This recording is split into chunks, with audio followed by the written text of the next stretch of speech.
Right. நேற்று என்ன பார்த்தோம்? மக்களோட புரட்சி. ஆமாவா? அதுக்கு முன்னாடி என்ன பார்த்தோம் நேற்று? ஃபஸ்ட்டு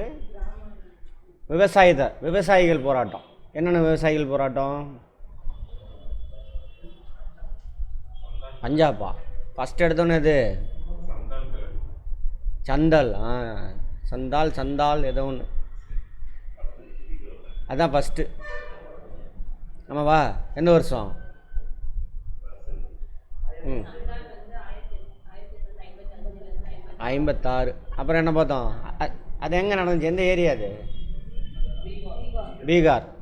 ராஜ்மஹால் ஹில்ஸ் முன்னாடி அடிவாரம். Very good. அடுத்தது இண்டிகோ ரிவோல்ட்டு 59லேருந்து 60. அது எங்கே நடந்துச்சு? இந்தியோனா வங்காளம் தான், அங்கே தான் அது விளையும். வங்காளம், அந்த பீகார் அந்த ஏரியாவில் வங்காளத்தில் நடக்கும். Very good. அடுத்து பாப்னா ரிவோல்ட், அதுவும் வங்காளம் தான். இது ஸ்பெசிஃபிக்காக ஜமீன்தாருக்கு எதிரானது. இது ஜமீன்தார் அரசாங்கம் எல்லாமே சேர்ந்து வரும், இது ஸ்பெசிஃபிக்காக. அப்புறம் டெக்கான் ரிவோல்ட், ரையட்ஸ், கலகம். ரையட்னா கலகம். அது எங்கே நடந்துச்சு? டெக்கான்னு சொல்லியாச்சு. டெக்கான்னா இது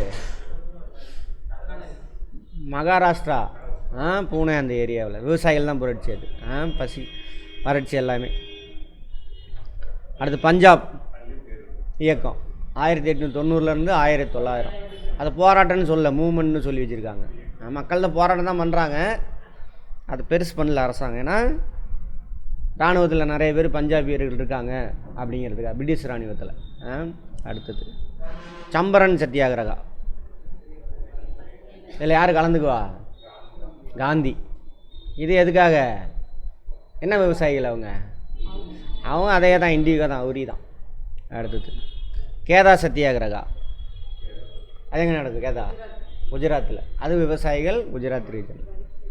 அடுத்து மாப்ளா கேரளாவில். சரியா? ரைட். பர்தோலி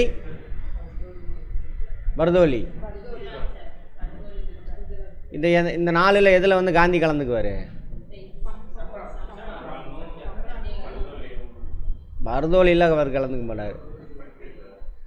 சம்பரன், கேதா வந்து குஜராத்து, சம்பரன் வந்து எங்கே? பீகார். ஓகேவா? பர்தோலியில் குஜராத்து, அதில் யார் கலந்துக்குவா? வல்லபாய் பட்டேல். Very good. அவ்வளோதான். ஹியர் ஞாபகம் வச்சுக்கோங்க இதெல்லாம். அப்புறம் என்ன பார்த்தோம்? மக்களோட புரட்சி. சரியா? ரைட். முதல் புரட்சி எது? 1759. பேட்டில் ஆஃப் பிளாசி, பக்சார், அங்கே லேண்டை பிடிக்கிறதுக்கு யூஸ் ஆச்சு, அதை விட்டுருங்க. தென்னிந்தியாவில் புரட்சி 1759. நெற்கட்டு சேவல்னா யார்? பூலித்தேவர். பாளையக்காரரில் அவர் ஒருத்தர், மேற்கு பாளையம். சரியா? பூலித்தேவர். திரும்ப தோற்று ஓடிடுவார், திரும்ப வருவார், திரும்ப என்ன பண்ணிடுவார்? ஓடிடுவார். போய் காட்டுக்குள்ளேயே பதுங்கி கடைசி வரைக்கும். ஆமாம். அப்புறம் தான் என்ன பண்ணுவார்? நெற்கட்டு சேவலை வந்துட்டு 1764 தான் கேப்சர் பண்ணுவார், ரீகேப்சர் பண்ணுவார். 2 தடவை தோற்றுருவார், போய் பதுங்கிடுவார். 64 திரும்ப வந்து கேப்சர் பண்ணுவார் நெற்கட்டு சேவலை. சரியா? திரும்ப வந்து என்ன பண்ணிடுவானுங்க? பிடிச்சிடுவானுங்க. அதோட ஒன்றவர் தான் 67ஓட ஒரு எஸ்கேப். யார்? பூலித்தேவர். 1767. இந்த 59, 61 நடக்கிற காலம் எது? கர்நாடிக் வார் 3 நடக்கும்போது தான் பூலித்தேவர் எதிர்க்கிறார். கர்நாடிக் வார் 3னா யார்? இங்கிலீஷ்காரன் தலை தூக்கிட்டான். நவாப் கூட, யார் கூட சேர்ந்து? கர்நாடிக் நவாப் கூட. இந்த கதையில் அப்படி லிங்க் பண்ணி படிச்சிங்கன்னா ரொம்ப ஈஸியாக இருக்கும். கர்நாடக நவாப் வந்துட்டு யாரை உட்கார வச்சுருப்பாங்க? இப்போது அலி, முகமது அலி, அவரை உட்கார வச்சுருப்பாங்க. கரெக்டா?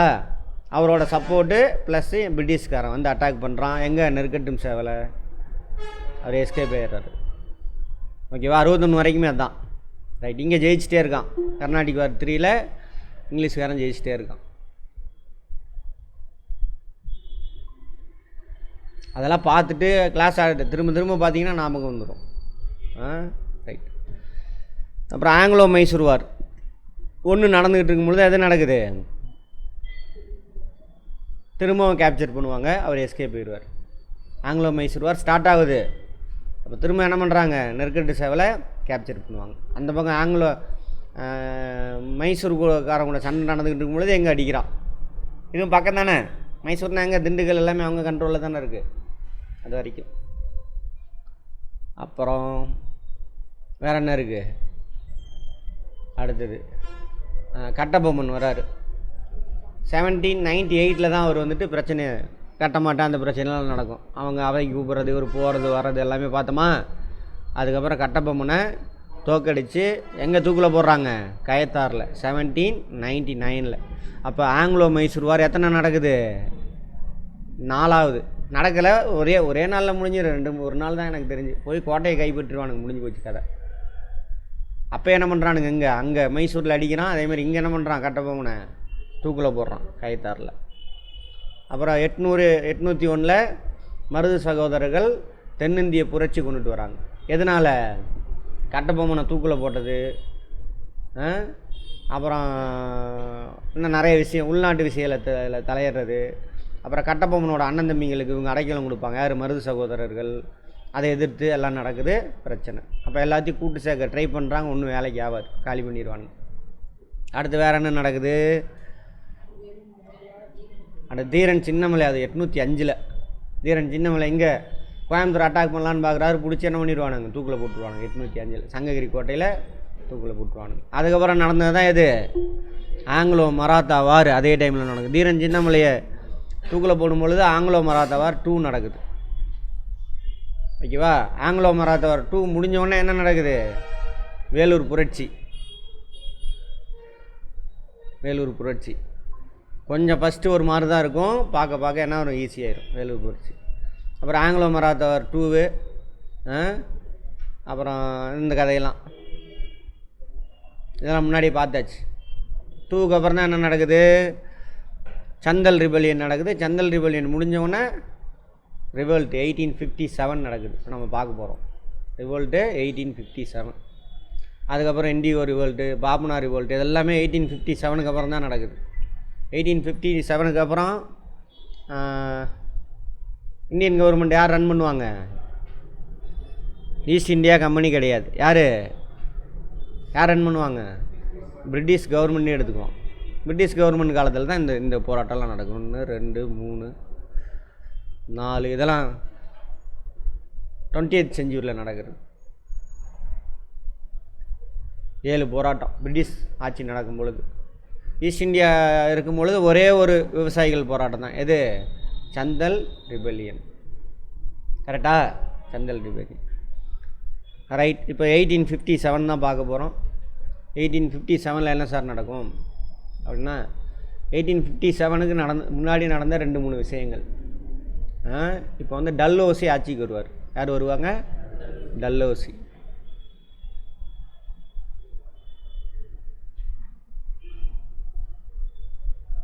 பெரிய வேலையெல்லாம் செய்வார். பேர் டல்லுன்னு இருக்கும், நாட்டை பிரைட் பண்ணுற மாதிரி நிறைய விஷயத்தை செய்வார். என்னென்னலாம் பண்ணுவார் சார் அப்படின்னா, ரயில்வே ட்ராக்கு இவர் தான் போடுவார். ஓகேவா. யூனிவர்சிட்டிஸ் கொண்டு வரதுக்கு ஸ்டெப் எடுப்பார். யூனிவர்சிட்டிஸ் 56லே போயிடுவார். 1856லே ரிவோக் அவர் திரும்ப வாங்கிடுவாங்க. 57ல் வேறு ஒருத்தர் கானிங் வருவார். கானிங் பீரியடில் தான் 1857 அந்த புரட்சி நடக்கும்.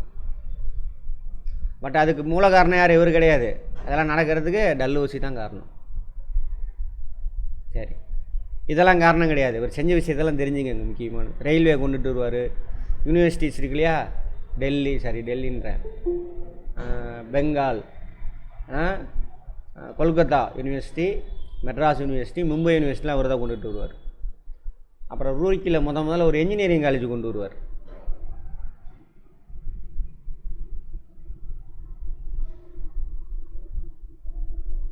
இதெல்லாம் எல்லாமே புக்கை வந்து நாசம் பண்ணி வச்சுருக்கிறானுங்க, வரலாறு புக்கை.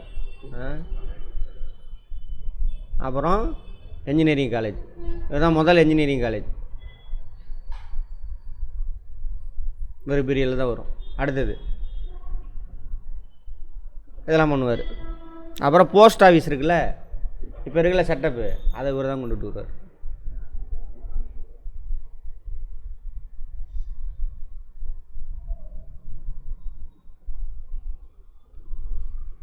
ஓகேவா? அதெல்லாம் அவர் தான் கொண்டுட்டு வருவார். இதெல்லாம் ப்ளஸ்ஸு.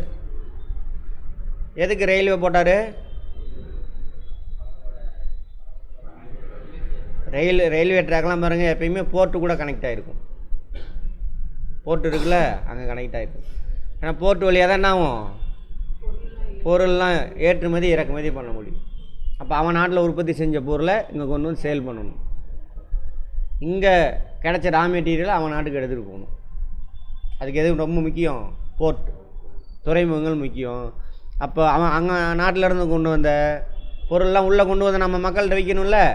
அப்போ நரம்பு மாதிரி நம்ம உடம்புக்கு இன்ஃபர்மேஷன் எடுத்துகிட்டு போகிற நரம்பு வச்சுக்க வேணாம், பிளட் வெசல் வச்சுக்கோங்க. பிளட் வெசல் மாதிரி என்ன பண்ணுறானுங்க, உள்ளே கூட அந்த போர்ட்லேருந்து எல்லாத்தையும் இணைக்கிறானுங்க.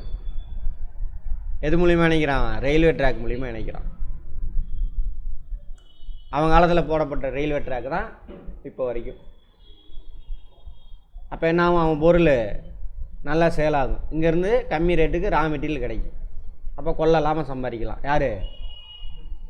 கம்பெனிக்காரனுங்க, பிரிட்டிஷ் கம்பெனிக்காரனுங்க. பிரிட்டிஷில் இருந்த இப்போ இருக்கானுங்களே, போய் அவங்களுக்காக தான் ரோடு போடுறாங்க. சாதாரண மக்களுக்காக ரோடு போடுற கவர்மெண்ட்லாம் ரொம்ப கம்மி. ஒரு ஆள் மட்டும் தான் இருப்பாங்க இங்கே தமிழ்நாட்டில்.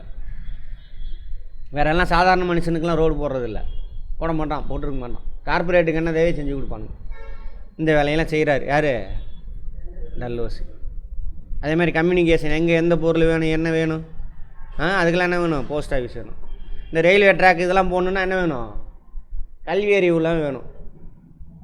அவங்க நாட்டிலேருந்து வேலைக்கு ஆஃபீஸர் வந்தால் என்ன ஆகுது? சம்பளம் அதிகமாக கொடுக்கணும். அப்போ இங்கேயே ஆஃபீஸரை உருவாக்கணும். அப்போ என்ன பண்ணணும்? அவன் படிக்கணும். அப்போ யூனிவர்சிட்டி கொண்டுட்டு வரான். ரயில்வே ட்ராக்கு இதெல்லாம் போகணுன்னா என்ன வேணும்? என்ஜினியர்ஸ் வேணும். என்ஜினியரிங் காலேஜ் கொண்டுட்டு வரான். இதெல்லாம் செய்வான் யார்? Dalhousie period. அவரோட பீரியட் மட்டும் போட்டு பாருங்கள் நெட்டில், டல்ஹௌசி பீரியட் இந்தியாவில். இதெல்லாம் ப்ளஸ்ஸு, பிரைட் ஆகிற விஷயம். பட் இங்கே இருக்கக்கூடிய சுதேசி அரசுகளை டம்மி ஆகுவார் இவர் தான். வெல்லஸ்லி எடுத்தார்ல ஸ்டெப்பு, துணைப்படை திட்டம். அவர் எப்படி இங்கிலீஷினுடைய பேரரசு உருவாக்குறதுக்கு அவர் முயற்சி எடுத்திருப்பார். அதை கிளைமேக்ஸ் கொண்டு வந்தவர் இவர் தான், டல்ஹௌசி. ஒரு 3 வேலை சொல்லுவார். 1848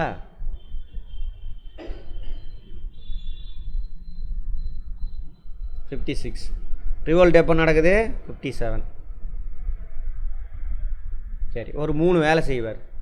எப்பயுமே பத்திரிகையிலேருந்து எல்லாருமே பணக்காரனுக்கு அடி விழுந்தால் தான் அலறுவானுங்க, ஏழைக்கு அடி விழுந்தால் தொட்டு பார்த்துட்டு போயிடுவானுங்க, கண்டுக்க மாட்டானுங்க. அதான் இயற்கை. ஆமாம், அரசாங்கம் மெயினாக பார்த்தீங்கன்னா பத்திரிகைகள். பணக்காரன்ட்ட காசு வாங்கி தான் பத்திரிக்கை நடத்துகிறான். அதனால் பணக்காரனுக்கு ஏதாவது ஆச்சுன்னா ஆக ஓகுன்னு எழுதி தள்ளிடுவானுங்க. அப்போ பிரச்சனை எழும். அப்போ என்னென்ன பிரச்சனை அப்படின்னு பார்ப்போம். இவர் ஒரு சில மூட நம்பிக்கையெல்லாம் ஒழிக்கிறதுக்கு ஸ்டெப் எடுப்பார். பெண் சிசு கொலையை தடுக்கிறது முன்னாடி ஸ்டெப் எடுத்துருப்பாங்க, இவர் அந்த ஸ்டெப் எடுப்பார். அப்புறம் சதிக்கு எதிராக ஸ்ட்ரிக்டாக ஆக்ஷன் எடுப்பார். பெண்டிங்னா அதுக்கு ஸ்டெப் எடுப்பார் ஃபஸ்ட்டு. இவர் இன்னும் கொஞ்சம் ஸ்ட்ரிக்டாக ஆக்ஷன் எடுப்பார். நரபலி கொடுத்துட்ருப்பானுங்க ஒரிசாவெல்லாம், அதை ஒழிக்கிறதுக்கு ஸ்டெப் எடுப்பார். இதெல்லாம் வேலையும் செய்கிறார். அப்போ இதெல்லாம் மூட பழக்க வழக்கம்ல, அதை செய்யாதான்னு சொல்கிறார். நம்மளுக்கு என்ன இருக்கும், மூட பழக்க வழக்கம் செய்யாதானா கேட்போமா? கேட்க மாட்டோம். அது இது எங்கள் பாரம்பரியம், எங்கள் மதத்தை சொல்லுது, எங்கள் கடவுள் சொல்லியிருக்காரு அப்படின்னு முட்டாள்தனமாக எல்லா வேலையும் செய்வோம். அது ஒன்று. சரி, ரைட், அதை விட்டுருங்க. அது இல்லாமல் வேறு என்ன சார் பண்ணுறாரு அப்படின்னா, பணக்காரனை டச் பண்ணும்ல, அதான் first step. Doctrine of lapse அப்படின்னு சொல்லுவாங்க, வாரிசு இழப்பு கொள்கை அப்படின்னு கொண்டுட்டு வர்றார்.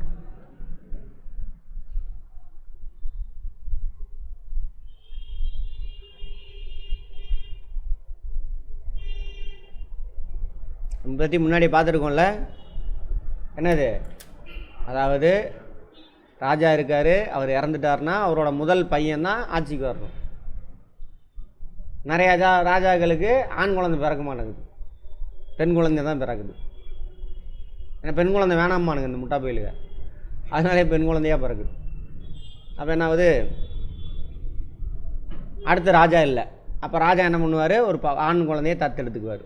பெண் குழந்தையாக ஆண் குழந்தை இல்லாதப்ப ஒரு ஆண் குழந்தையை தத்தெடுத்துக்குவார்.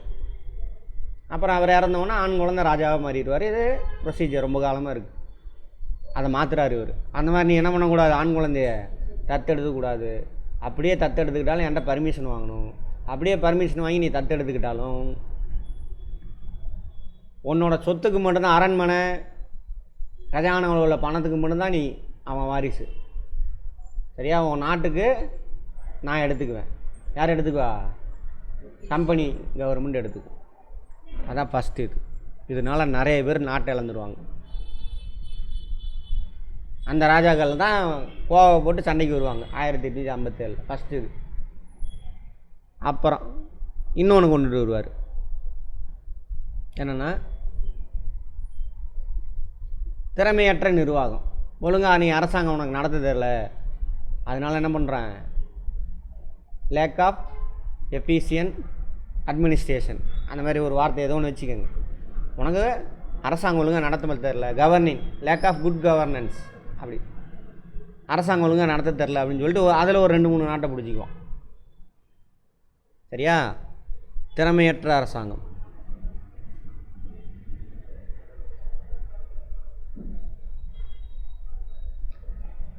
Lakh of good governance.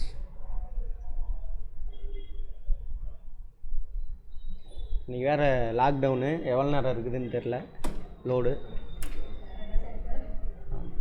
ஆமாம், ஷட் டவுனா லாக்டவுன்ட்டானா ஏதோ ஒரு டவுனு. லாக்டவுன்னா பயந்துட்டீங்களா எல்லோரும்? அடுத்தது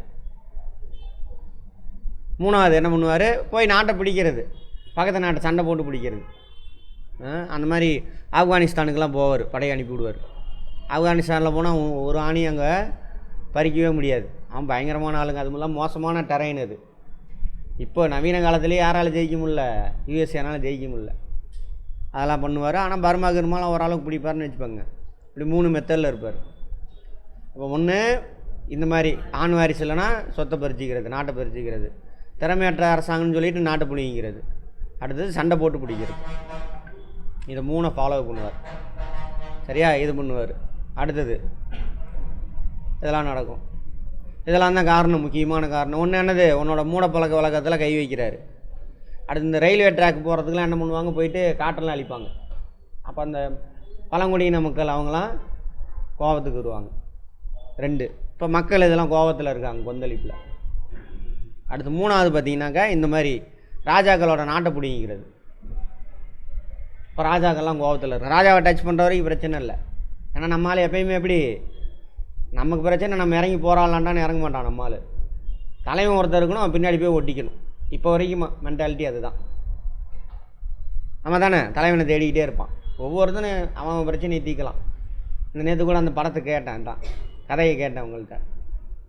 உங்களெல்லாம் திருந்த சொன்னாரா அப்படின்னு கேட்டேன். படம் நல்லா இல்லை சார், நாங்கள் உங்களெல்லாம் திருந்த சொன்னாரான்னு கேட்டேன். ஆமாம், அந்த படத்தில் என்ன சொல்லியிருக்கான், நம்மளாம் மாறணும், ஒவ்வொரு வீட்லேயும் மாறினா தான் நான் நாடு மாறும்னு சொல்லியிருப்பான். தலைவர் இல்லை நான் வரமாட்டேனான்ற மாதிரி சொல்லியிருப்பான்னு நினைக்கிறேன். நீங்களே திருந்திக்கங்க அப்படின்ற மாதிரி. அப்போ படம் எப்படி ஓடும்? அதெல்லாம் அடிமையிலே இருந்தவனுங்களாச்சே நம்ம ஆளுங்க. தலைவர் வந்து அவர் திருத்தினாக ஒரு பின்னாடியேன்னு கை தட்டிட்டு ஓடுவானுங்க. இப்போ வரைக்கும் இன்றைக்கி மென்டாலிட்டி வரைக்கும். ஸோ அப்போயும் அதே கதை தான். இப்போயும் எந்த நிலமைனா அப்போ எப்படி இருக்கும், அதே கதை தான். என்னது, தலைவர் இருக்கணும். அப்போ ராஜா வீட்டுக்கு அடி விழுகும் பொழுது ராஜா கோவப்படுவார். அப்போ கொந்தளிச்சு போய் எல்லாம் ரெடியாக இருக்கிறாங்க, என்னடா அப்படின்ட்டு. அப்புறம் இராணுவத்தில் அதேமாரி முன்னாடி பார்த்தோம்ல, எங்கே வேலூர் புரட்சியில் பார்த்தோம்ல, இராணுவ வீரர்லாம் போராட்டத்தில் இறங்குவாங்க. ஏன் இறங்குனாங்க? இங்கிலீஷ்காரன் மதிக்கிறதில்ல, இனப்பாகுபாடு, ஆஃபீஸர்ஸ் எல்லாம் அவனை கேவலமாக பேசுகிறது, அதெல்லாம் அதேமாரி அதே தான். முஸ்லீம் இருப்பான், முஸ்லீம் அல்லாதவன் இருப்பான். முஸ்லீம் என்ன பண்ணுவான், குல்லா வைப்பான், குல்லா போடாதன்றான். தாடி வைப்பான், தாடி எடுங்கிறான். மற்றவெல்லாம் என்ன பண்ணுவான், மீசை வைப்பான், மீசை எடுன்றான். கட்டை மீசெல்லாம் வைக்கக்கூடாது, நெத்தியில் பட்டை போடக்கூடாது, சரியா, சந்தனம் பூசக்கூடாது, தலைப்பாக கட்டுறது கட்டாத, அது ஒரு பக்கம் அடக்குமுறை. அதுலேயும் கொந்தளிச்சு போயிருக்கிறானுங்க யார்? சிப்பாய்கள்லாம். அப்போ அந்த டைமில் 1857 இதான் பற்ற வைக்கிறது. பாம்லாம் ரெடி ஆயிடுச்சு. இதெல்லாம் பாம்பு எல்லாம் கொந்தளிச்சு போயிருக்கானுங்க. மக்கள்லாம் ரெடியாக இருக்கிறான். எதடா வாய்ப்பு கிடைக்குன்னு பாம்பு ரெடி. பாம்பை என்ன பண்ணும்? பற்ற வைக்கணும்ல. சரியா? பற்ற வைக்கிற இன்சிடென்ட் தான் இது. என்னது? ஒரு துப்பாக்கி இன்ட்ரடியூஸ் பண்ணுவானுங்க. புது வகை துப்பாக்கி என்ஃபீல்டு அப்படின்னு ஒரு என்ஃபீல்டு வகை துப்பாக்கி இன்ட்ரடியூஸ் பண்ணுவாங்க. துப்பாக்கினாக்கா புல்லட் உள்ளே இருக்கும். புல்லட்டு மேலே ஒரு கவர் இருக்கும். அந்த கவரை என்ன பண்ணணும்? கடித்து துப்பிட்டு தான் புல்லட்டை எடுத்து லோட் பண்ணணும். அந்த கவர் எதால் ஆணுச்சு சார் அப்படின்னா அது உண்மையாக இல்லையான்னு தெரில. மாட்டு கொழுப்பு, பன்னி கொழுப்பு இதால் ஆனது அப்படின்னு சொல்கிறாங்க. பன்னி கறி முஸ்லீம் பிடிக்காது. மாட்டுக்கறி அங்கே உள்ள முஸ்லீம் அல்லாதவனுக்கு பிடிக்காது. இந்துன்ற வார்த்தை யூஸ் பண்ண அது இந்து வார்த்தையே கிடையாது. அப்போலாம் இந்த டைமில் வரல, இனிமேலாக தான் வரும். இந்தியாவுக்குன்னு சொல்லிட்டு சிவில் சட்டம் எழுதுவாங்க. அப்போ எழுத போகும்பொழுது தான் என்னடா சொல்கிறது, எப்படி கொண்டுட்டு வரலாம் அப்படின்னு. ஆமாம், அது அப்புறம் மக்கள் தொகை கணக்கெடுப்பு. அப்போ முஸ்லீம் அல்லாதவங்களாம் இந்துன்ட்டானுங்க. ஆனால் ஒவ்வொரு ஊர்லேயும் ஒவ்வொரு மதம். நம்ம ஊரில் நீங்கள் பாருங்கள், பழக்க வழக்கம் வேறு மாதிரி தான் இருக்கும் ஒவ்வொரு ஊர்லேயுமே. உங்கள் ஊரில் நீங்கள் சாமி கருப்பு சாமி இருப்பான், அங்கே போனீங்கன்னா முனியப்ப இருப்பான். சரிங்களா? கருப்பு சாமிக்கு ஒருத்தன் சிலை வச்சுருப்பான், ஒருத்தன் அருவா மட்டும் வச்சுருப்பான் ஒரு ஊரில். அப்போ ஒவ்வொன்றும் ஒவ்வொரு மதம். அதே மாதிரி ஊருக்குள்ளே ஒரு கடவுள் இருக்கும், வெளியில் ஒரு கடவுள் இருக்கும். ஊருக்குள்ளே அம்மன் அந்த மாதிரி இருக்கும். அம்மன்லேயே ஏகப்பட்ட அம்மன் இருக்குது. நம்ம தானே ஒரு இதில் ஒரு பாட்டே இருக்குது. 1008 அம்மனை சொல்லிக்கிட்டே இருப்பாங்க. கொன்னையூர் முத்து மாரியம்மா, சேலத்து கோட்டை மாரியம்மா அப்படின்னு சொல்லிகிட்டே இருப்பான். அரை மணி நேரம் ஓடும். அத்தனை அம்மன் இருக்குது. அப்போ ஒவ்வொன்றும் ஒவ்வொரு மதம். ஆக்சுவலாக ஒரே மதம்லாம் கிடையாது. அது மாதிரி அப்போது இதை இன்ட்ரடியூஸ் பண்ணுறானுங்க. அப்போ 2 பேருக்கும் கோவம் வருது. அதெல்லாம் நாங்கள் யூஸ் பண்ண மாட்டோம், என்ஃபீல்டு ரகத்து பைக்கு யூஸ் பண்ண மாட்டோம் அப்படின்னு கோவம் வருது. இல்லை பண்ணி தான் ஆகணும்னு சொல்லிட்டு மிரட்டுறாங்க. அப்போ கொல்கத்தா பக்கத்தில் இருக்கக்கூடிய ஒரு ரெஜிமெண்ட்னா மிலிட்ரி ஃபோர்ஸ் இருக்கக்கூடிய இடம், ட்ரைனிங் கொடுக்குற இடம்னு வச்சுக்கோங்க. சென்னையில் இருக்கும். இதில் ஊட்டி வெல்லிங்டன் போனீங்கன்னு வச்சுக்கோங்க, அங்கே ஒன்று இருக்கும். வெல்லிங்டனே அதுதான் ரெஜிமெண்ட் தான். படத்துலலாம் கூட வரும். ஹீரோக்கள் அங்கே போய் ட்ரைனிங்லாம் எடுத்துக்கிட்டு இருந்திருப்பாங்க. அந்த மாதிரி அங்கே ஒரு ரெஜிமெண்ட்டில் மங்கள் பாண்டே அப்படின்னு ஒருத்தர், ஓகேவா, மங்கள் பாண்டே. அவர் வந்து மறுக்கிறார். நான் இந்த துப்பாக்கி சுட மாட்டேன், பயன்படுத்த மாட்டேன்னு. உடனே என்ன பண்ணுறாரு, அவங்களுடைய உயர் அதிகாரி அவரை தண்டிக்கிறார். உடனே ஒரு உயர் அதிகாரியை சுட்டு கொண்டு போடுறாரு மங்கள் பாண்டே.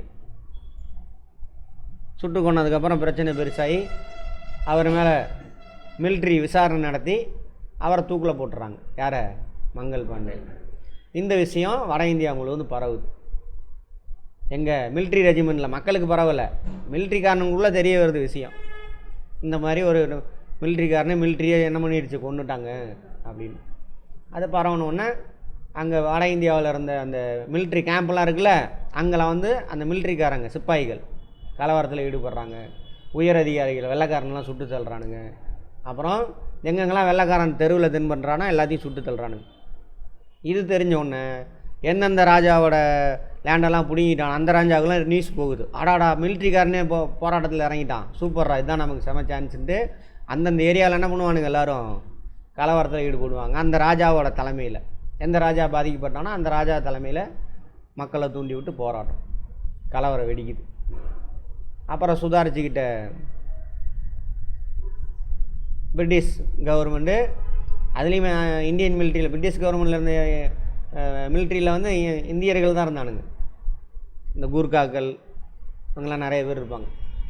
அவங்களாம் உதவி. அதேமாதிரி ஜமீன்தார்லாம் யார் பக்கம் இருக்கான், பர்மனன்ட் செட்டில்மெண்ட்டில் ஜமீன்தார் யாருக்கு சப்போர்ட் பண்ணுவான், பிரிட்டிஷ்காரனுக்கு சப்போர்ட் பண்ணி கலவரத்தெல்லாம் அடக்குறானுங்க. ஒவ்வொரு ஏரியாவை போய் அடக்குவாங்க.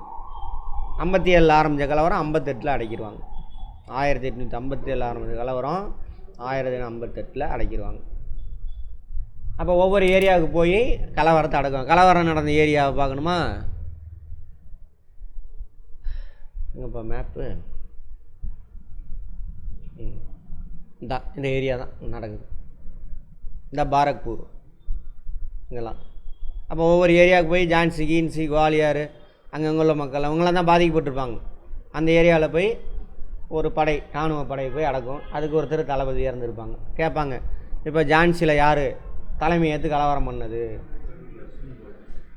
அந்த கலவரத்தை அடக்குனது யார், அதெல்லாம் கேட்பாங்க. எந்த ஆண்டு அடக்குனாங்க, இதெல்லாம் பார்க்க போகிறோம். கலவரத்தில் அடக்கி முடிச்சாச்சு.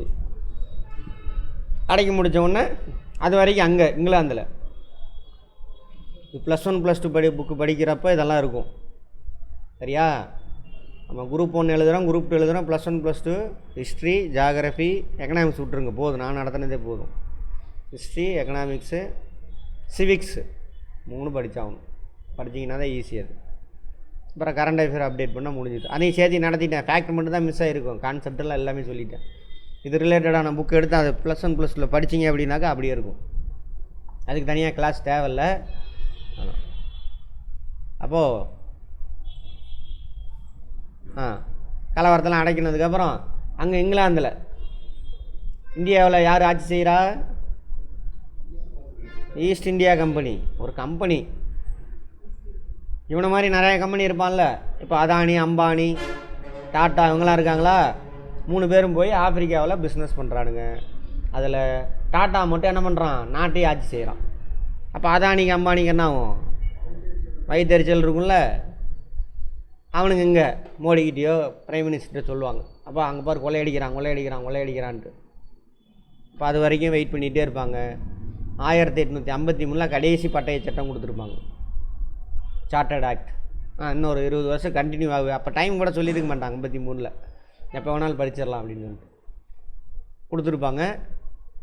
58 அதை பறிச்சிடுவாங்க. இனிமேல் இந்தியாவில் ஈஸ்ட் இந்தியா கம்பெனி பிஸ்னஸ் மட்டும்தான் பண்ணும், மற்றெல்லாம் நான் உனக்கு செஞ்சு கொடுத்துறேன், பிஸ்னஸ் பண்ணிக்கோ, பிஸ்னஸ் மட்டும் பார்க்கும். அதுக்கு தேவையான சட்டத்திட்டத்தை நான் யார் உருவாக்குவா? டைரெக்டாக ராணியோட பிரதிநிதியை ஒருத்தனை போட்டுருவேன், அவங்க பார்த்துக்குவாங்க. அவன் தான் யார்? வைஸ்ராய். அவனுக்கு சட்டத்திட்டம் பிரிட்டிஷ் பார்லிமெண்ட்டில் சட்டம் போட்டு இங்கே கொடுப்பாங்க. அந்த சட்டத்துக்கு உட்பட்டு என்ன பண்ணுவான்? அந்த வைஸ்ராய் ஆட்சி நடத்துவான். இங்கே கடைசி வரைக்கும் 1847 வரைக்குமே வைஸ்ராய் தான் இருப்பான். மவுண்ட் பேட்டனா கடைசி வைஸ்ராய்? மவுண்ட் பேட்டன் அது வரைக்கும். கானிங் தான் ஃபஸ்ட்டு வைஸ்ராய், கானிங் பிறப்பு. ஏன்னா அவன் காலத்தில் தான் அந்த கலவரம் நடக்கும். கலவரத்துக்கெலாம் காரணம் யார்? அதுக்கு முன்னாடி இருந்த டல்ஹௌசி. ஆனால் இவர் வந்த உடனே கலவரம் நடக்கும். அதேமாதிரி யூனிவர்சிட்டிலாம் ஓப்பன் பண்ணுறதுக்கு அவர் ஸ்டெப் எடுத்துருப்பார். பட் கானிங் பிரபு காலத்தெல்லாம் யூனிவர்சிட்டிலாம் ஓப்பன் ஆகும். எந்த யூனிவர்சிட்டி? மெட்ராஸு, பாம்பே, கல்கத்தா, இந்த யூனிவர்சிட்டிலாம். அதெல்லாம் இவ்வளோ தாங்க. அதுக்கப்புறம் இனிமேல் என்ன, ராணி சொல்லிடுச்சு, இனிமேல் விக்டோரியா. அப்போ ராணி, அதனால் அது விக்டோரியா பேரறிக்கைன்னு சொல்லுவாங்க. 1858 விக்டோரியா பேரறிக்கை. இனிமேலா ஈஸ்ட் இந்தியா கம்பெனி இந்தியாவில் பிஸ்னஸ் மட்டும் பார்க்கும். அரசாங்க வேலையை யார் பார்த்துக்குவா? என்னோட பிரதிநிதி ஒருத்தர் இருப்பான், அவங்க மூலிமா நாங்கள் பார்த்துக்குறோம் இந்தியாவில். அந்த பிரதிநிதி பேர் என்ன? வைஸ்ராய். டைட்டில் பேர். அதிலேருந்து வைஸ்ராய் ஆட்சி நடக்கும். இதுதான் அதோட தாக்கம். ஏன் சார் அவன் ஜெயித்தான் சொல்லுவான், இவன் ஏன் சார் தோற்றான்? ஒழுங்கான தலைமை இல்லை, இராணுவம் கிடையாது, தடி எடுத்தவனாம் சண்டைக்காரன் ஆகிட்டான், அதனால் இவனுங்க தோற்றுட்டானுங்க. இங்கிலீஷ் எப்படி? ஈஸ்ட் இந்தியா கம்பெனி அதை அடக்குச்சு. வெல் ட்ரெயின்டு ஆர்மி இருந்துச்சு. இங்கே இருந்த இந்திய மக்களே நிறைய பேர் அதுக்கு உதவுறாங்க. அதனால் என்னாச்சு? ஈஸ்ட் இந்தியா கம்பெனி அந்த கலவரத்தெல்லாம் ஈஸியாக அடக்கிட்டான் அப்படின்னு சொல்லுவாங்க. இதெல்லாம் கொஸ்டின் அண்ட் ஆன்சர். சரியா? இப்போ உள்ளே போய் பார்க்கலாமா? எடுங்க. இந்தியாவில் ஆங்கிலேயர்களை அச்சுறுத்தும் வகையில் நடைபெற்ற ஆரம்பகால கலகங்கள் வெற்றி பெறவில்லை. இந்த கலகம்லாம் பார்த்தோம்ல இப்போ ஏகப்பட்டது. தென்னிந்திய புரட்சி அங்கங்கே, அது 1857ஆம் ஆண்டு புரட்சிக்கு வழிகோலியது. அது மூலம் கம்பெனி அதன் நாட்டிற்கு திருப்பி செல்லவும் ஆங்கிலேயரின் ஆட்சியை மக்களின் பெரும்பாலானோர் ஏற்கவில்லை என ஆங்கிலேயர்களை எண்ணவும் செய்தது. இந்த 1857 மக்கள் வந்து என்ன பண்ணுறாங்க? பெரும் புரட்சியில் ஈடுபடுறாங்க எல்லோரும் சேர்ந்து வட இந்தியாவில். ஸோ அதனால் நம்மளோட ஆட்சி பிடிக்கலை அப்படின்னு அவங்கள எண்ணம் வைக்கிதாமா. 1857 புரட்சியானது காலனி ஆட்சியினுடைய பண்பு கொள்கையின் விளைவாக உருவானதாகும். அதானே சார் காலனி ஆட்சி? அதான் ஒரு நாடு இன்னொரு நாட்டை போய் பிடிச்சிக்கிறது, அவன் நாட்டுக்கு சாதகமாக அந்த நாட்டில் உள்ள வளங்கள்லாம் கொள்ளையடிக்கிறது, பொருளை சேல் பண்ணுறது, இதெல்லாம் பண்ணுறது, அதான் காலனி. இம்பீரியலிசம் அப்படின்னு சொல்லுவாங்க இன்னொரு பேர். ஆங்கிலேயரின் விரிவுபடுத்தப்பட்ட கொள்கைகள். பொருளாதார சுரண்டல் பயங்கரம். கம்மி ரேட்டுக்கு இங்கே ரா மெட்டீரியல் வாங்கிட்டு போகிறது, அங்கே ப்ரொடக்ஷன் பண்ணி அவன் பொருளை கொண்டு வந்து இங்கே விற்கிறது. சரியா? நம்ம பொருள் மேலே டேக்ஸு, எக்ஸ்போர்ட் இருக்கு இல்லையா, அந்த டேக்ஸ் எல்லாம் குறைச்சிருவான் எக்ஸ்போர்ட்டுக்கு. ஏன்னா இங்கேருந்து ரா மெட்டீரியல் எடுத்துகிட்டு போவான்ல, அதே நம்ம ரா மெட்டீரியல் எடுத்துகிட்டு போகிறது, நம்ம பொருளை எக்ஸ்போர்ட் பண்ணால் அதுக்கு டேக்ஸ் அதிகமாக போட்டுருவான். இந்திய வியாபாரிகள், இந்திய உற்பத்தியாளர்களுக்கு பாதிப்பு ஏற்படுற மாதிரியும், அவன் நாட்டு வியாபாரி அவன் நாட்டு உற்பத்தியாளருக்கு நன்மை ஏற்படுற மாதிரியுமே எல்லா பாலிசி இருக்குது. அதான் பொருளாதார சுரண்டல். அதே மாதிரி வரி பணத்தை வாங்கி என்ன பண்ணணும்? இங்கே ரோடு போடணும், தண்ணி வசதி செய்யணும், இதெல்லாம் பண்ணணும். ஆனால் இந்த வரி பணத்தை வாங்கி அவன் ரா மெட்டீரியல் வாங்கிக்கிறது. ஈஸ்ட் இந்தியா கம்பெனி எப்படி ரா மெட்டீரியல் அவன் காசு போட்டு வாங்குறது இல்லை, பருத்தியில் வாங்கிட்டு போகிறான்ல, நம்ம வரி பணத்தில் வாங்கிட்டு போகிறது. இந்த மாதிரிலாம் பண்ணுறானுங்க. அதேமாதிரி இராணுவத்தை வச்சுக்கிட்டு பக்கத்து நாடெல்லாம் போய் மிரட்டுறது. இராணுவத்துக்கு சம்பளம் யார் கொடுப்பா? நம்ம வரி பணத்தில் கொடுக்குறது. அப்போ நம்ம மக்களுக்கு செய்ய வேண்டியதை அவன் சொன்ன எடுத்துகிட்டு போகிறான். மற்ற நிர்வாக புதுமைனா ஒன்றும் இல்லை, எல்லோரும் கல்வி கற்றுக்கிறது, இதெல்லாம் செய்கிறது. அப்புறம் மூட நம்பிக்கையெல்லாம் ஒழிக்கிறது, இதெல்லாம் நிர்வாக புதுமைகள். ஒட்டுமொத்த விளைவே இந்தியாவின் அனைத்து அரசர்களின் நிலைமையிலும் மோசமான பாதிப்புகளை ஏற்பட்டது. அரசர்களின் நிலைமையிலும் ராஜாலாம் அவன் சொல்கிறது கேட்குற மாதிரி ஆயிடுச்சு. இப்போ ராஜாவும் கொந்தளிச்சு போயிருக்கிறாங்க. அதான் சொல்கிறாங்க. புரட்சிக்கான காரணங்கள். ஆங்கிலேயரின் பொருளாதார ரீதியான சுரண்டல் கொள்கை 1857 புரட்சிக்கு முக்கிய காரணம். இப்போ நான் சொன்னலையா பொருளாதார சுரண்டல், அதுதான். நம்ம நாட்டு நெசவாளருக்கெலாம், கைவினை தயாரிக்கிறவனுக்கெலாம் சேல் ஆகலை, அவன் பொருள் சேல் ஆகிட்டு இருக்கு. இது சமுதாயத்தின் அனைத்து பிரிவினரையும் காயப்படுத்தியது. அதிகப்படியான வரி விதிப்பு, கடுமையான வரி வசூல், இதெல்லாம் விவசாயிகள் ரொம்ப பாதிக்கப்பட்டனர். இதை நமக்கு முன்னாடியே தெரியும், படித்தது. வாரிசு இழப்பு கொள்கை, இதுதான் ரொம்ப ரொம்ப முக்கியமானது. துணைப்படை திட்டம், அது முன்னாடி வெள்ளஸ்லேயே கொண்டுட்டு வந்துட்டார். துணைப்படை திட்டம் பல கட்டுப்பாடுகள் ஆகியன மக்களிடையே அதிருப்தியை ஏற்படுத்தியது.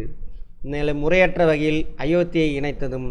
அயோத்தி என்ன பண்ணுவாங்க? முறையற்ற வகைனா நீ ஒழுங்காக ஆட்சி செய்ய மாட்டேங்கிறான்னு பிடிச்சி சேர்த்திக்குவாங்க. Lack of good governance. Ayodhya எங்கே இருக்குது? அயோத்தி இருக்கா இல்லையா? இந்த இடத்துல வரும்னு வச்சுக்கோங்க. இந்த இடத்துல வரும். அயோத்தி நவாப் இந்த இடத்துல வரும்.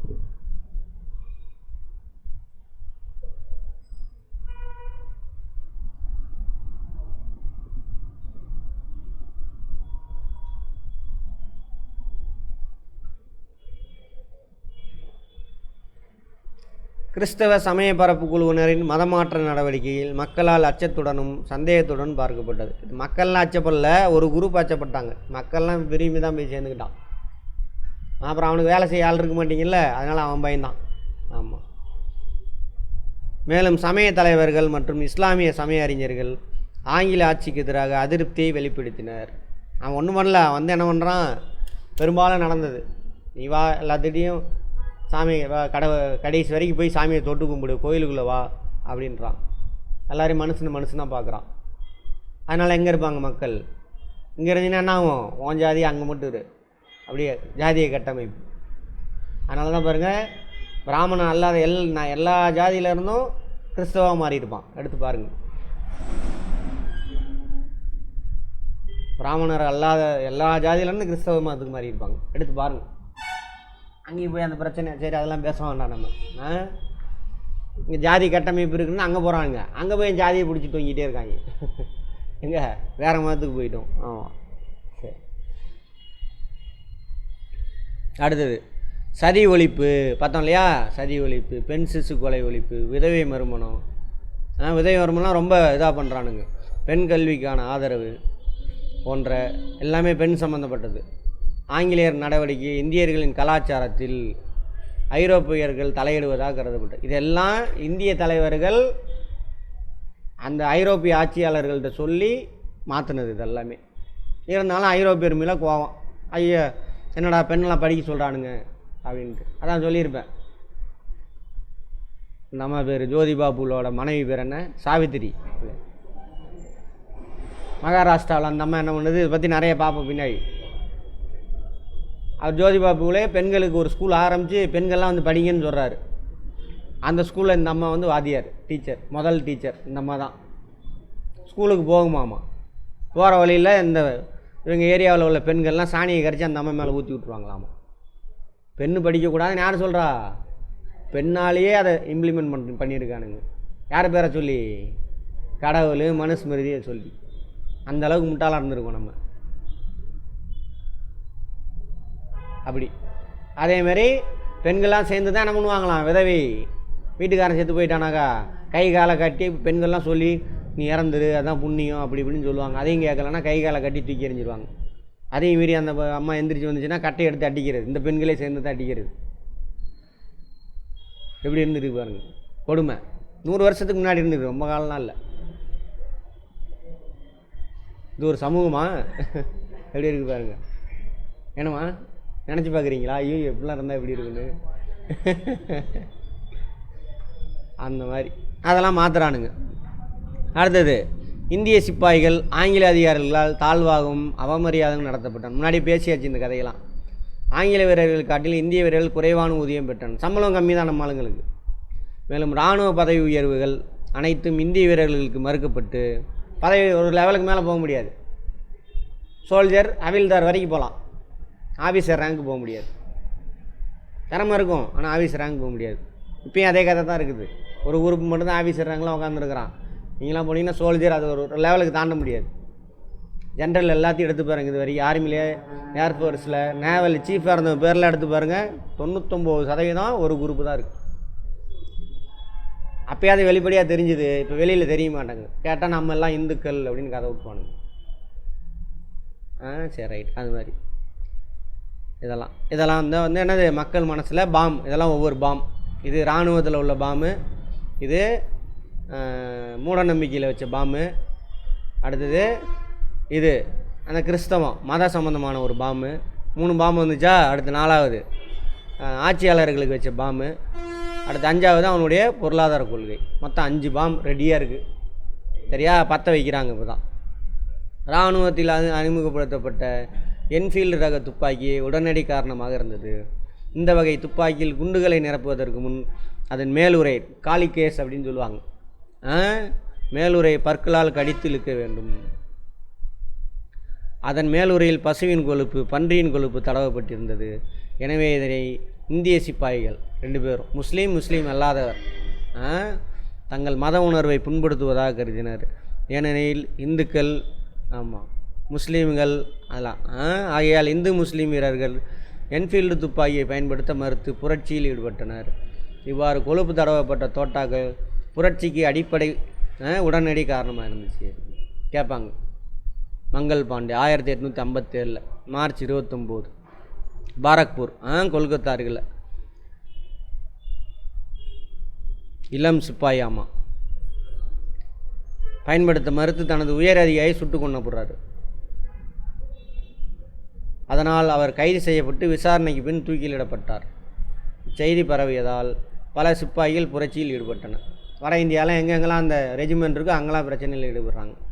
புரட்சியோட போக்கு 1857 மே 10ஆம் நாள் மீரட்டில் 3ஆம் குதிரைப்படையைச் சேர்ந்த சிப்பாய்கள் சிறைச்சாலையை உடைத்து தங்களது சக படை வீரர்களை விடுவித்ததன் மூலம் வெளிப்படையாக புரட்சியில் ஈடுபட்டனர். எங்கே நடக்குது இது? மீரட்டில். இந்த செய்தி கேட்டு, மீரட் எங்கே சார் இருக்குது? பாருங்க, இது பாரக்பூர். இங்கே தான் மங்கள் பாண்டேவை கொள்கிறாங்க எல்லாம். நியூஸ் தெரிஞ்சு இங்கே பிரச்சனை. எப்போ? எத்தனாம் தேதி? மே 10. எந்த வருஷம்? 57. இங்கேருந்து கலவரத்தை ஏற்பட்டு அங்கேருந்து டெல்லிக்கு போயிடுவாங்க. விடிய காலத்துக்குள்ளே டெல்லி போய் சேர்ந்துருவாங்க. டெல்லி போய் சேர்ந்தவங்கன்னா அங்கே டெல்லியில் யார் ராஜா? தலைவர் வேணும்ல. டெல்லியில் யார் ராஜா? முகலாய மன்னர். அதையாவது சொல்லுங்களேன். முகலாயர் தான் ராஜா. அதில் கடைசி அரசர். பிறந்த அரசரில் கடைசி அரசர் இரண்டாம் பகதூர் ஷா. அவர் பாட்டில் வயசான காலத்தில் தூங்கிட்டு இருக்காரு. இவனுங்க தலைவர் ஏன்னா அவருக்கு பென்ஷன் வந்துடுது வருஷம் வருஷம். அதனால் வாங்கிட்டு நிம்மதியாக போங்கடா அப்படின்ட்டு அவர் பாட்டில் கால் மேலே கால் போட்டு தூங்கிட்டு இருக்கார். மே மாதமா வெயில் வேறு பயங்கரமான வெயில் பாவம். ஏசிலாம் இல்லை. அப்போ போய் கதவை தட்டி அதை கேட்ட கோட்டையோட கதவை தட்டி எல்லாம் படை வீரர்லாம் இராணுவ வீரர் வந்திருக்காங்க இன்னும் எது இல்லை நாங்கள் ராஜாவாக்க போகிறோம் அவரை அப்படின்னு ஒடியாந்து எழுப்புறானுங்க. அப்புறம் உள்ளே போய் அவர் எழுப்பி கூப்பிட்டு வந்தாங்க. இனிமேல் நீங்கள் தான் ராஜான்னு அனௌன்ஸ் பண்ணிடுவானுங்க. பாவம் அவர் பாட்டில் நிம்மதியாக இருந்திருப்பார் வயசான காலத்தில். அப்புறம் இவர் என்ன பண்ணுவாங்க, எல்லாத்தையும் அடக்கி முடித்தவுடனே சரி இவனை இங்கே வைக்கக்கூடாது, ராஜா தலைமை இருந்தால் தானே பிரச்சனை, தலைமையே இருக்கக்கூடாதுன்னு சொல்லிட்டு அந்த ஆளை தூக்கிட்டு போய் பர்மாவில் கொண்டு போய் வச்சுருவானுங்க. இங்கே இருக்குது பர்மா, இங்கிலீஷ்காரன் கட்டுப்போம், வேறு நாடு, மொழி தெரியாத நாடு, கொண்டு விட்டாலும் பிரச்சனை. அதனால் அங்கே கொண்டு போய் வீட்டு காவலில் வச்சு அங்கேயே கடைசி வரைக்கும் இருந்து செத்து போயிடுவார். யார்? இரண்டாம் பகதூர் ஷா. அவர் தான் முகலாய மன்னரில் கடைசி மன்னர் அவர். அப்புறம் இது பண்ணிடுவாங்க. அதான் சொல்கிறாங்க மீரட்லேருந்து கிளம்பி போகிறாங்க. மீரட்டில் எந்த படை? இரண்டாவது குதிரைப்படை.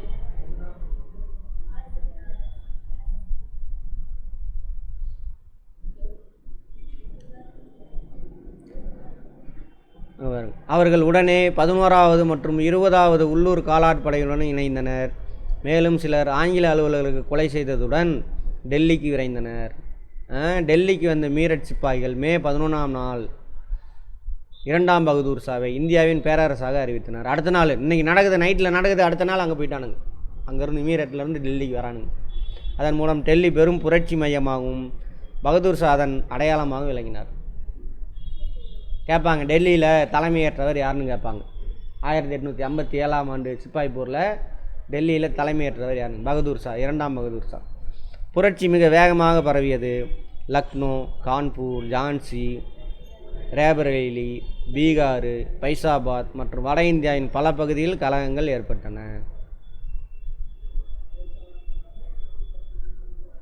அதாவது எங்கெங்கெல்லாம் மன்னர் பாதிக்கப்பட்டிருக்காங்களோ அங்கெல்லாம், அப்புறம் எங்கெங்கெல்லாம் அந்த இராணுவ முகாம்கள் இருக்கோ அங்கே, வேறு எந்த இடமும் கிடையாது. ஜான்சி, குவாலியர், பேரலி, டெல்லி, மீரட், அப்புறம் கான்பூர், அப்புறம் பைசாபாத்து, லக்னோ, ஜெகதீஷ்பூர், இதெல்லாம். பனாரஸ்னா இது வாரணாசி, இன்னொரு பேர் என்ன? காசி. ரைட். இங்கெல்லாம் புரட்சியாளர்களுள் பலர் நிலக்கிழார்களிடம் தாங்கள் கொடுத்த பத்திரங்களை எரிக்க, பலர் நிலக்கிழார்னா யார்? ஜமீன்தார். பத்திரம் தாங்கள் எழுதி கடன் வாங்கியிருப்பான், அதை பத்திரங்களை எரிக்க இதனை ஒரு நல்வாய்ப்பாக கருதினர். அதனால் என்னாச்சு, போய் வீட்டுக்குள்ளே பூந்து பத்திரத்தெல்லாம் பிடிச்சி எரிச்சிடுறது. ஆங்கில அரசு பலருடைய பட்டங்கள் ஓய்வூதியங்களை நீக்கியதால் ஆங்கில அரசை பழிவாங்குவதற்காக புரட்சியில் பலர் கலந்து கொண்டார். அது மட்டும் இல்லாமல் பட்டம் கொடுப்பானுங்க ஆங்கிலேயருக்கு, இந்தியர்களுக்கு. என்ன மாதிரி அப்படின்னாக்கா சர் பட்டம் அந்த மாதிரிலாம், அதெல்லாம் ரிட்டன் வாங்கிடுவாங்க. அதே மாதிரி எது கொடுப்பாங்க? ஓய்வூதியம் கொடுத்துட்ருப்பாங்க நிறைய பேர்த்துக்கு, அதெல்லாம் வாபஸ் வாங்கிடுறாங்க. அந்த ராஜாக்கள் இவங்கெல்லாம் இருக்காங்களே அவங்களுக்கு. கலகம் அளக்கப்படுதல் இன்னும் நல்லா சொல்லியிருக்கலாம், இவனுக்கு எப்படி ஏன் சொல்லலைன்னு தெரில. கவர்னர் ஜெனரல் கானிங் பிரபு புரட்சி அடக்க, கானிங் பிரபு அப்போது கேட்பாங்க எந்த கவர்னர் ஜெனரல் காலம்? Governor general of India. அப்போது எந்த கவர்னர் ஜெனரல் காலத்தில் சிப்பாய் கழகம் நடைபெற்றது? யார்? கானிங் பிரபு. உடனடி நடவடிக்கை எடுத்தார். அவர் சென்னை, பம்பாய், இலங்கை, பர்மாவிலிருந்து படகையில் வரவழைத்தார். சென்னை, பம்பாய் வேறு அந்த ஏரியாவில் இல்லை, வட இந்தியாவிலேருந்து வர வைக்கல, மற்ற எல்லா இடத்துலேருந்து வர வைக்கிறார். இங்கே எல்லாமே அவனோட ஆட்சி நடக்குது. மேலும் அவரது சொந்த முயற்சியால் சீனாவிலிருந்து ஆங்கில படகுகளை கல்கத்தாவிற்கு வர வைத்தார். சீனாவில் ஹாங்காங்னு இருக்குது, அங்கே இருக்குது அந்த கடைசியில், அங்கேருந்து வர வச்சுருக்கிறான் கப்பலில்.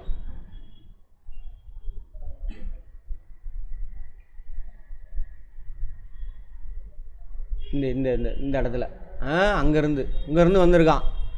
அப்போ கப்பலில் அந்தளவுக்கு கப்பல் படை சிறப்பாக இருந்திருக்கு, அங்கேருந்து வர வச்சுருக்கிறார். மும்பை, சென்னை, இலங்கை, பர்மா, அது இல்லாமல் சீனாவிலேருந்து வர வச்சுருக்கார். யார்? கானிங். விசுவாசமான சீக்கிய படைகள், பஞ்சாப் சீக்கியர்கள், அவங்க ஆங்கிலேயர் படையில் ரொம்ப அதிகமான இருக்கிறாங்க. உடனடியாக டெல்லிக்கு விரைந்து செல்லுமாறு ஆணையிட்டார். இதன் மூலம் ஆங்கிலேயர் தங்கள் இழந்த பகுதியில் உடனே மீட்டனர். 1857 செப்டம்பர் 20 படை தளபதி நிக்கல்சனால் டெல்லி மீண்டும் கைப்பற்றப்பட்டது. கேட்பாங்க, டெல்லியை மீண்டும் கைப்பற்றியவர் யார்? யார்? நிக்கல்சன். செப்டம்பர் 20 தேதி கூட கேட்பாங்க. இரண்டாம் பகதூர் ஷா ரங்கூன்னா பர்மா நாடு கடத்தப்பட்டார். அங்கு அவர் 1862 இறந்தார். வீட்டு காவலில் வச்சு அங்கேயே இறந்துடுவார். அடுத்தது கான்பூர் மீட்பு. இப்போ டெல்லி மீட்டாச்சா? 57 செப்டம்பரில் மீட்டு. அடுத்து கான்பூர் எங்கே சார் இருக்குது? இங்கேயே தான் இங்கே இருக்குது கான்பூர். கங்கை நதிக்கரையில் ஒரு நகரம் கான்பூர். இராணுவ நடவடிக்கை. லக்னோ மீட்பு நடவடிக்கைகளுடன் நெருங்கிய தொடர்பு இருந்தது. சர் காலிங் கேம்பல் கான்பூரை கைப்பற்றினார். கான்பூர் மீட்பு லக்னோ மீட்பு நடவடிக்கை நெருங்கிய தொடர்பில் இருந்துச்சான். எதனால் நெருங்கிய தொடர்பு? பக்கத்தில் இருந்திருக்கும், வேறு ஒன்றும் கிடையாது. சார் வாங்க சார் உட்காருங்க. லக்னோ இங்கே தான் இருக்குது, பக்கத்தில் தான் இருக்கும். லக்னோ எதோட தலைநகரம்? உத்தரப்பிரதேசோட தலைநகரம் இங்கே தான் இருக்குது, பக்கத்தில் தான் இருக்குது. எடுத்து பாருங்க. அதான்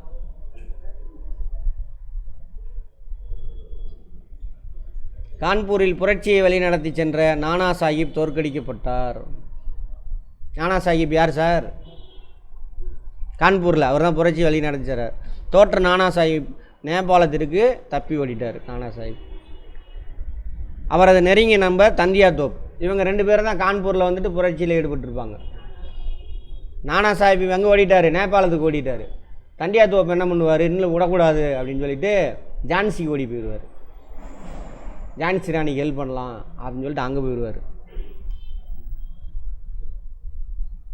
மத்திய இந்தியாவுக்கு தப்பி சென்றார். மத்திய இந்தியானா ஜான்சி.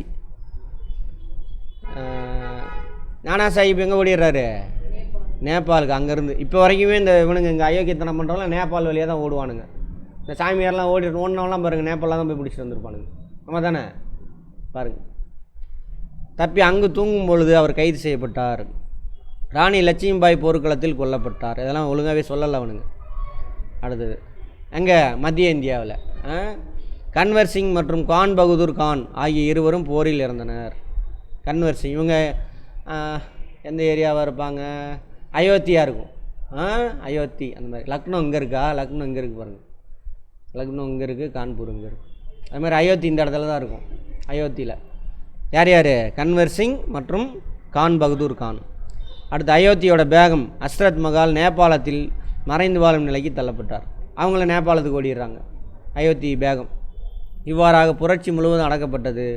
1859ஆம் ஆண்டின் இறுதியில் பிரிட்டிஷ் அதிகாரம் மீண்டும் இந்தியா முழுவதும் நிறுவப்பட்டது. திரும்ப எல்லாத்தையும் மறைமுகமாக கழகத்தில் தோல்விக்கான காரணங்கள் இங்கே பாருங்கள். ஏரியா கழகம் நடைபெற்ற ஏரியா சரியா? அந்த ஏரியாவில் இருந்த கலவரத்துக்கான தலைவர்கள், அந்த கழகத்தை அடக்குன அந்த இங்கிலீஷ்காரனுடைய படை தளபதிகள். ஓகேவா? டெல்லி இரண்டாம் பகதூர் ஷா ஜான் நிக்கல்சன் அடக்குனவர். Lucknow Begum Hazrat Mahal Henry Lawrence. Kanpur Nana Sahib sir Colin Campbell. நானா சாஹிப்போட நண்பர் தான் யார்? தண்டியா தோப்பு. அப்புறம் அவர் எஸ்கேப் எங்கே போயிடுவார்? ஜான்சிக்கு. மத்திய இந்தியா, அதாவது மத்திய பிரதேசம் அங்கே. சரி, ஜான்சி குவாலியார் அங்கே வந்துட்டு லட்சுமிபாய் தந்தியா தோபி. ஜென்ரல் அக்ரோஸ். Bareilly Khan Bahadur Khan sir Colin Campbell. Bihar கேட்பாங்க கன்வர் சிங் வில்லியம் டைலர். இவங்கெல்லாம்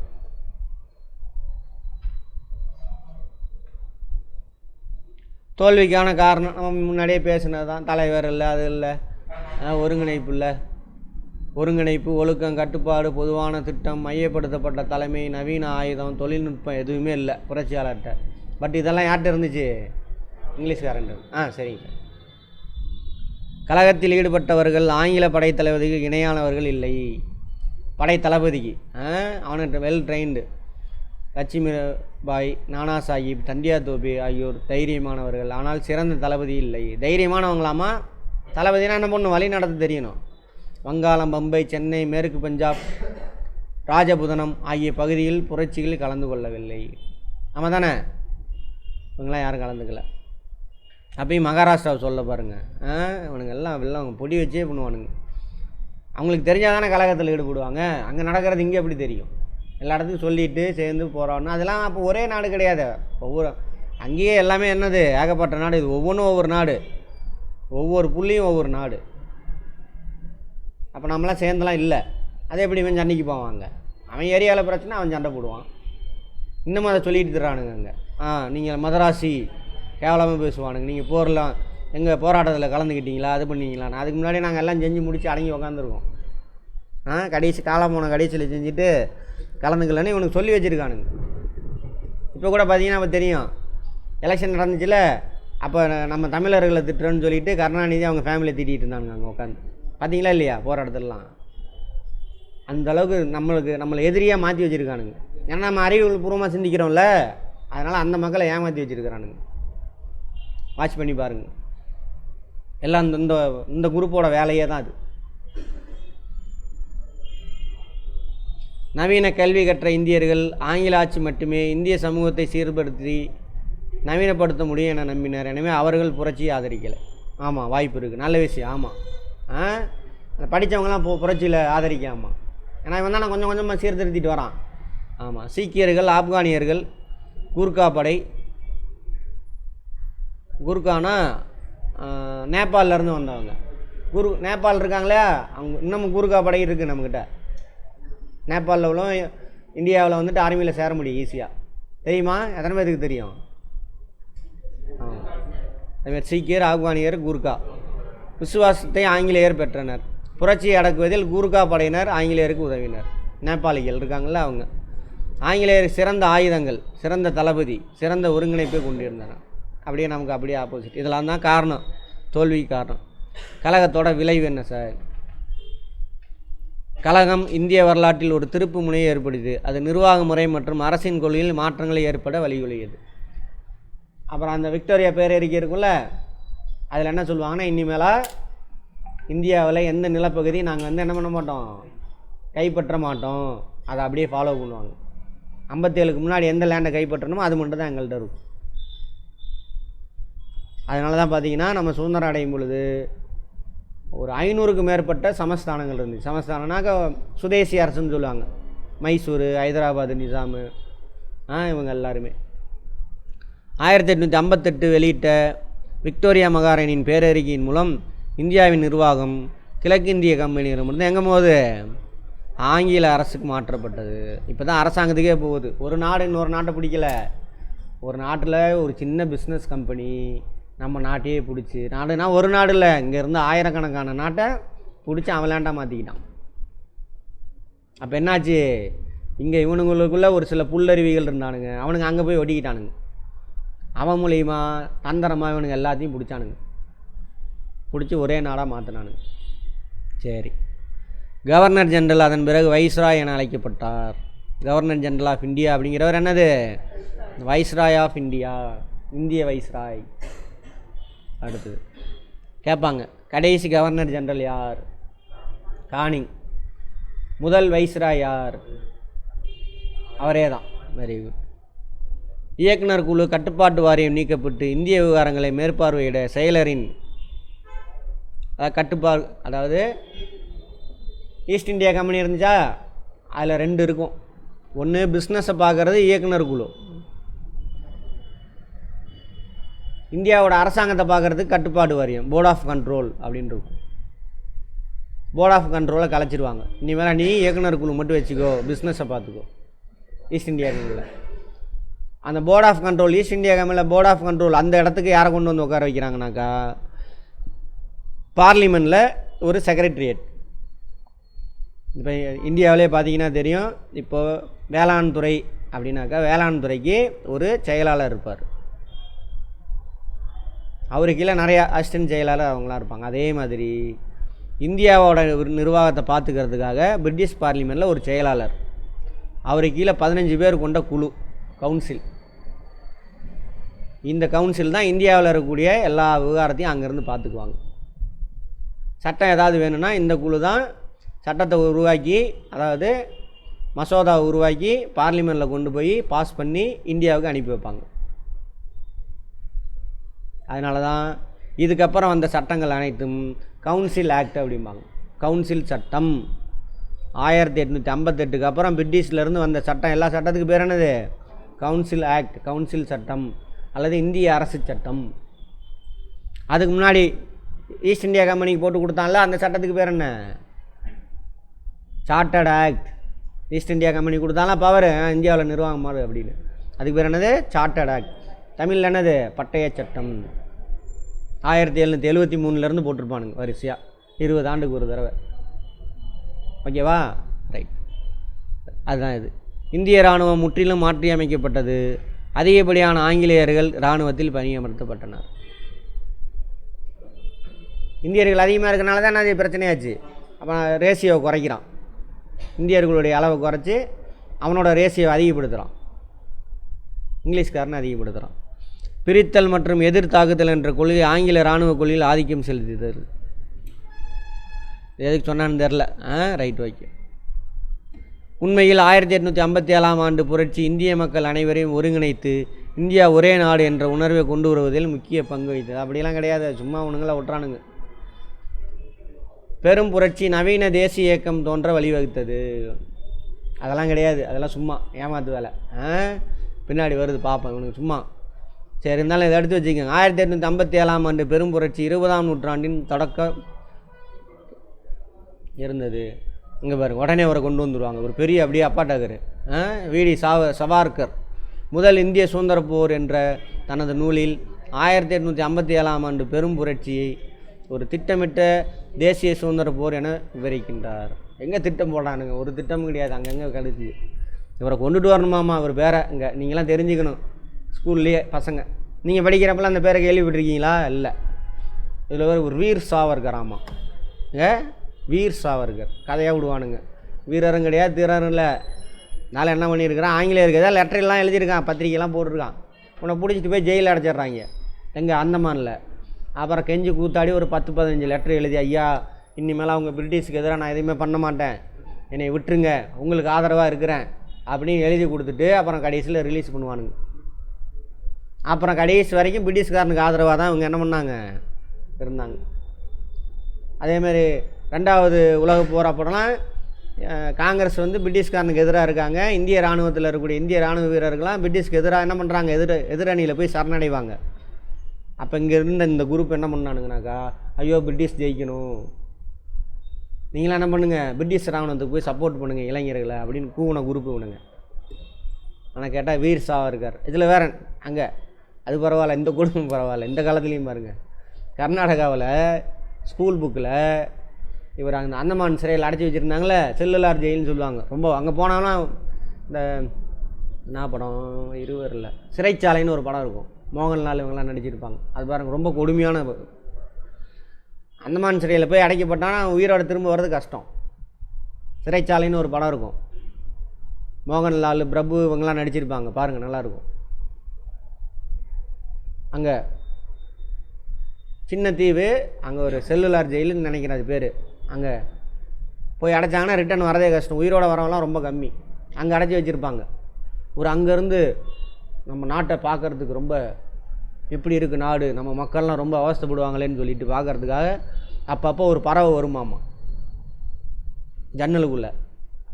ஒரு ஜன்னல் வழியாக வெளியில் அப்படியே பறந்து வருவாங்க. ஜன்னலே இருக்காது முதல்ல அந்த சிறைச்சாலையில், சின்ன ரூமு இத்தனைக்கு ஒன்று தான் இருக்கும். ஜன்னல் இருந்துச்சுன்னா அவனுக்கு பெரிய ஸ்டாருன்னு அர்த்தம். அங்கேருந்து பறந்து வருவாராம்மா, அது அந்த ஜன்னலுக்குள்ளே பூந்து. அந்த பறவை ஒரு தூக்கிட்டு இறக்கி விடுமா, காலையில் கொண்டு போய் விட்டுருமாம்மா. அந்த பறவைக்கு பேர் என்னவா, புல்புல் பறவை இது பேர் வச்சுருந்தானுங்க. இவனுங்க ஆட்சி அங்கே நடக்கும்பொழுது எங்கே, கர்நாடகாவில்.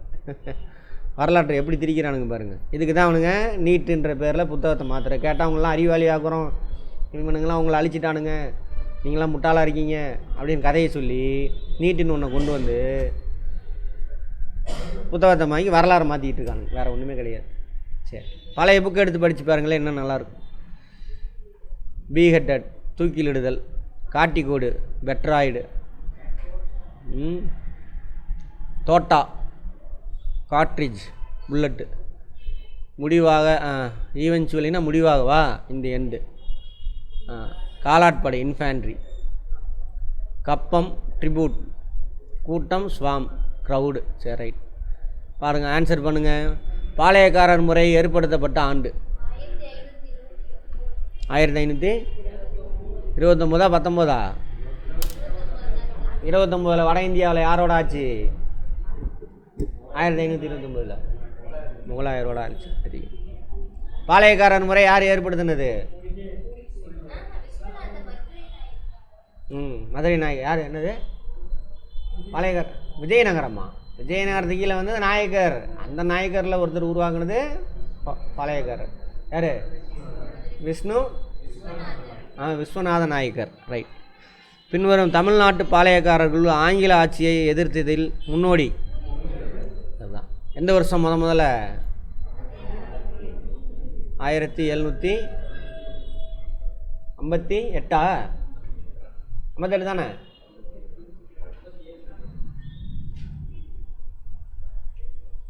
ஐம்பத்தேழா? 57 58. யூசப் கான் யாரோட படை தளபதி? ஃப்ரெஞ்சா? யூசப் கான் வருது, நீங்கள் ஃப்ரெஞ்சுன்றீங்க. ஆற்காடு நவாப்பு அவரோட 1559 முதல்ல. காலின் ஜாக்சன் எந்த பகுதியின் ஆட்சியாளர்? என்னது? ராமநாதபுரம். வீரபாண்டிய கட்டபொம்மன் கீழ்கண்ட எந்த இடத்தில் தூக்கிலிடப்பட்டார்? வேலு நாச்சியார் எப்பகுதியின் ராணி ஆவார்? திருச்சிராப்பள்ளி பிரகடனம் யாரால் வெளியிடப்பட்டது? யார்? மருது பாண்டியர்னா பெரிய மருதா சின்ன மருதா? சின்ன மருது.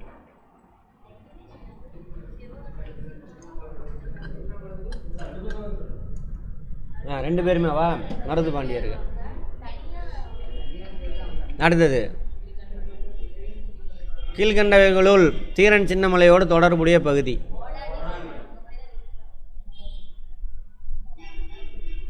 எந்த மாவட்டம்? இப்போ கரூரா? ஈரோடு. ராணி லட்சுமிபாய் எந்த பகுதியில் ஏற்பட்ட புரட்சியை வழி நடத்தினார்? மத்திய இந்தியா. ஜான்சி. குவாலியர், ஜான்சி. கிழக்கு பகுதி பாளையங்கள் டேஸ் கட்டுப்பாட்டின் கீழ் இருந்தது? கட்டபொம்மன். விஸ்வநாத நாயக்கர் அவரது அமைச்சர் டேஸ் உடன் கலந்தாலோசித்து பாளையக்காரர் சொல்லுங்க. அரியநாதர். அவர் யாராக இருப்பார்? ஆமாம், அவங்க ஏதாவது வித்தியாசமான நல்ல விஷயம்தான் அவங்க தான் செஞ்சுருப்பாங்க. வேறு யாருமே செய்யணும். வேறு யாருக்குமே அறிவே கிடையாது. ஆமாம் தானே? யார்? ராஜ்குமார். லக்ஷ்மிகாந்த். யார்? அவங்க அந்த மாதிரியே வரலாறை கொண்டுட்டு வரானுங்க இப்போ வரைக்கும். கட்டபொம்மனின் முன்னோர்கள் டேஸ் பகுதியை சார்ந்தவர்கள்? ஆந்திரா. எந்த நூற்றாண்டில் வராங்க? 11ஆம் நூற்றாண்டா? 16ஆம் நூற்றாண்டு தான் பாளையக்காரர் முறையே வருது. 16லே எத்தனை வருவாங்க?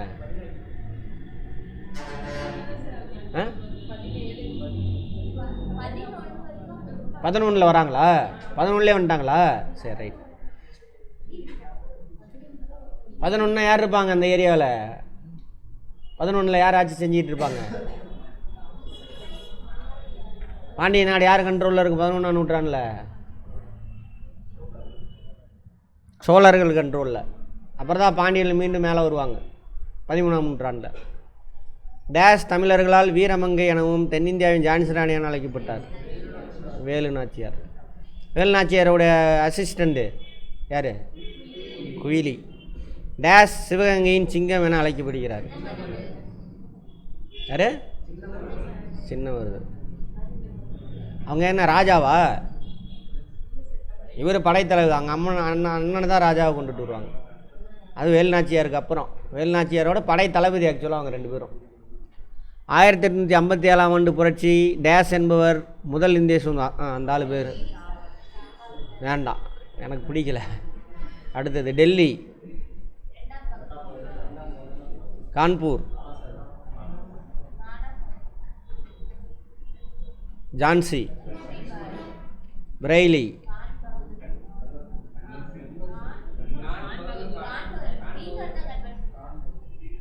கான் பகதூர் கான்.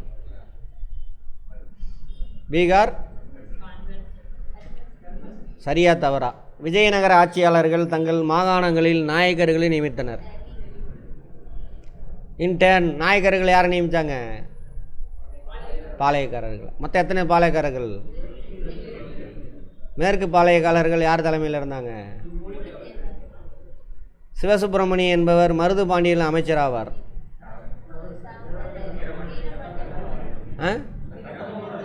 கட்டபொம்மன் முடியாது. ஆமாம். 1799 அக்டோபர் 17 நாள் கட்டபொம்மன் தூக்கிலிடப்பட்டார். சரியா? சரியா? அக்டோபர் 17 தானா?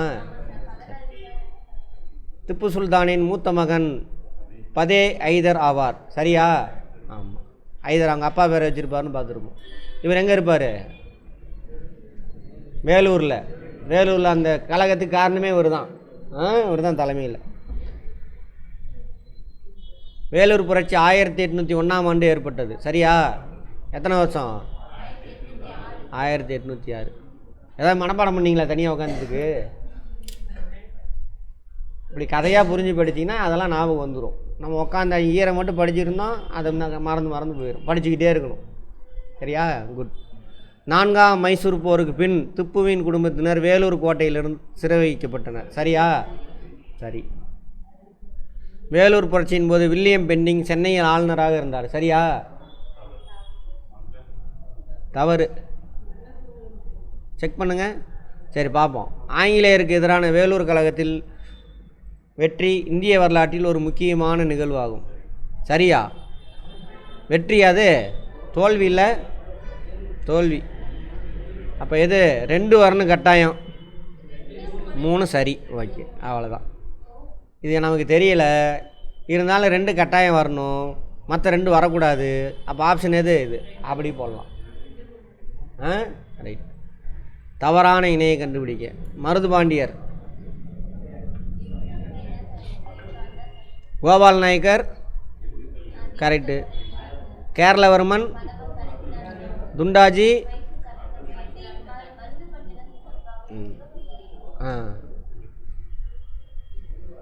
அடுத்தது மாறுபட்ட ஒன்றை கண்டுபிடிக்க. ஏன் இவங்கெல்லாம் அண்ணன் தம்பிங்க? இவர் வேறு. அவ்வளோதான். பிரேக் எடுத்துக்கங்க. 1 மணி நேரத்துக்கு மேலே ஆயிடுச்சா? Right, very good.